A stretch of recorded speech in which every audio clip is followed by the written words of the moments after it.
This is the 1860 US Navy Cutlass by Windlass Steelcrafts, with an edge put on it by the Knight shop, or the Hammer shop.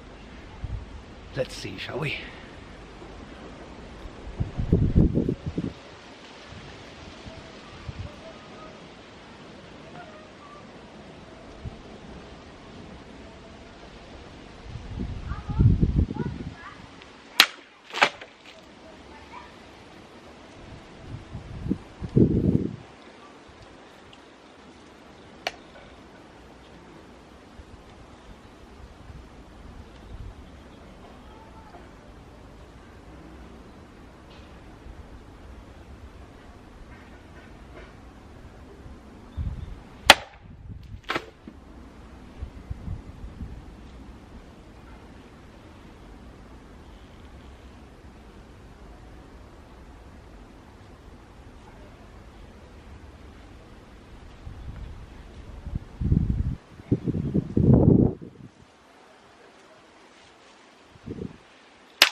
Well, I really don't think it would be fair to make any judgment about the quality of Windlass Steelcrafts work, or indeed the Hammer shop's job of sharpening based on that performance.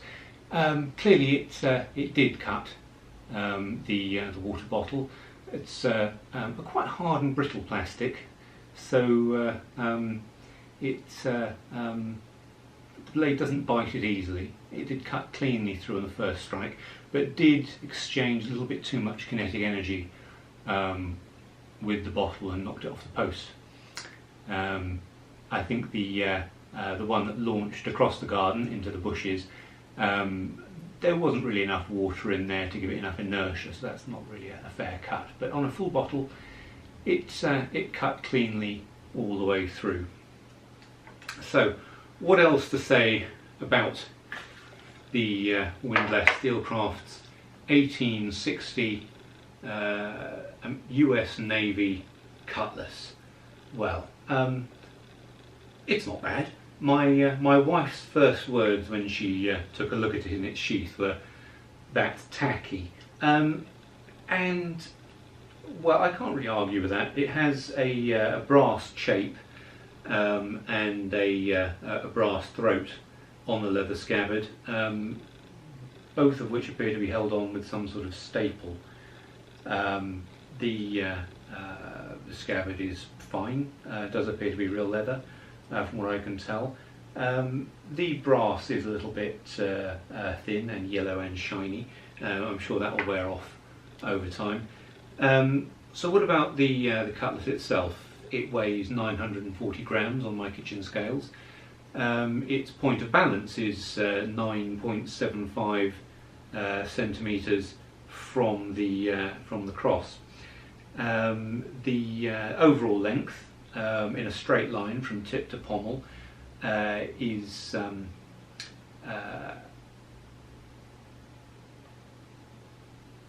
85 centimeters, pardon me, can't read my own handwriting, 85 centimeters, 65 and a half of which is actual blade, and that is measured in a straight line. There is 11 centimeters inside the bell. My size medium or size 8 hand fits quite comfortably in there. Can I put my thumb on the back of the blade? Yes, not comfortably. It's really not designed to accommodate that. I can hold it that way with my thumb on the blade and the heel, if you like, the pommel in the palm of my hand. It's not comfortable, and the back of the shell does not sit happily against my little finger there. One thing I will say about the shell is, it's not immediately obvious from a lot of the photographs on websites, is it really does not cover my thumb very much at all. Now, I don't know if that is accurate to style or if that is a simply characteristic of Windlass's take on this. It has quite a lot of protection on the outside of the hand, but not so much on the thumb side, showing that this cutlass presumably was intended to be worn rather than stored in a barrel waiting for the next boarding action. As I said, that's not immediately obvious from a lot of the website photos, where it does look a lot more protective than it is. The handle itself is appears to be leather, bound with twisted pear brass wire. There is, this time, no play in the brass wire. There is a little bit of visible glue on the wire. The peen, and again this hilt cannot easily be dismounted. The peen has been well smoothed over. There's a nice job there, and minimum of tool marks left on that. The guard comprises a D guard that's had a shell riveted onto it, and it's actually quite attractive in my opinion, although certainly in this light the brass is awfully yellow. Typically of a reproduction there is very little distal taper. It is 4.5 millimeters according to my calipers at the ricasso, and just where the false edge starts, and incidentally the fuller ends, it is a little thinner than that.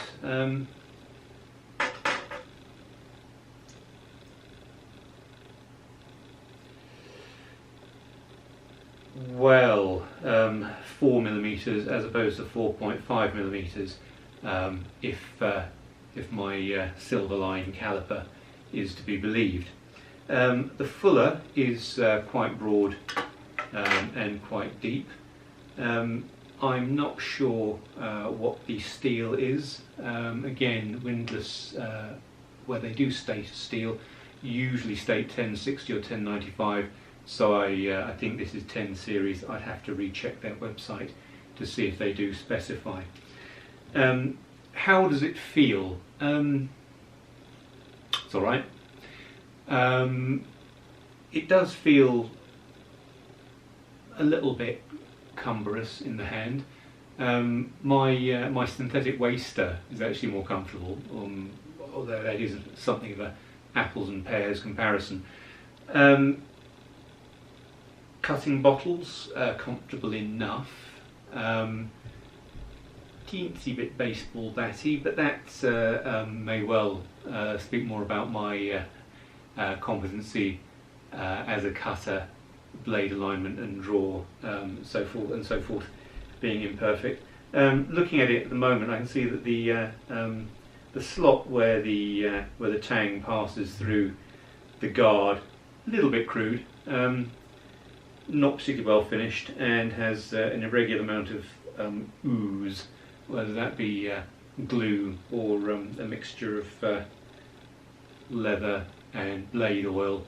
I haven't investigated yet. It's quite nice. I'm quite happy with it, and I think it's pretty much what to expect at the price point for an Indian-made reproduction of a cutlass. Would I recommend it? For backguard cutting, yes. I don't think this is going to be the prized centrepiece of anybody's collection. I could do a few things with it. I might sharpen the false edge. Incidentally, the Hemmer shop, they do a sharpening service. It's a simple V grind that they put on the handheld AccuSharp, which is just a pair of tungsten carbide rods which are arranged in a V. I don't recall offhand which angle. It's quite it's not a particularly acute angle.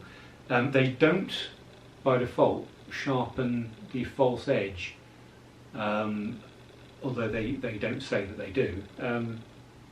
I imagine that is because it would take a little bit longer with the AccuSharp to put a decent bevel on that false edge than it does on the true edge. So I imagine that's why they don't do it. It's got quite a long ricasso. It's not sharpened there. In fact, it's not really sharpened up till about here, although if I look carefully, the bevel starts here. It doesn't get sharp in earnest till much further down the blade.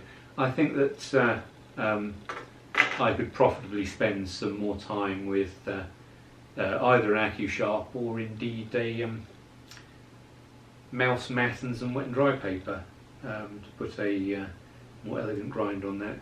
And it might do better in the back garden bottle cutting stakes then too. Once again, I'm happy with it for the price point. It's not perfect, but then you won't get perfect unless you go bespoke. So perhaps that's an unfair comparison.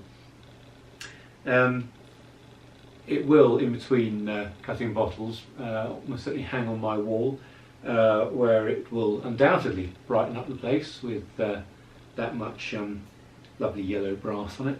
And if I do anything else with it, in terms of putting in a better edge on it and perhaps improve my bottle cutting technique, I shall upload something that's perhaps a fairer demonstration of what it can actually achieve.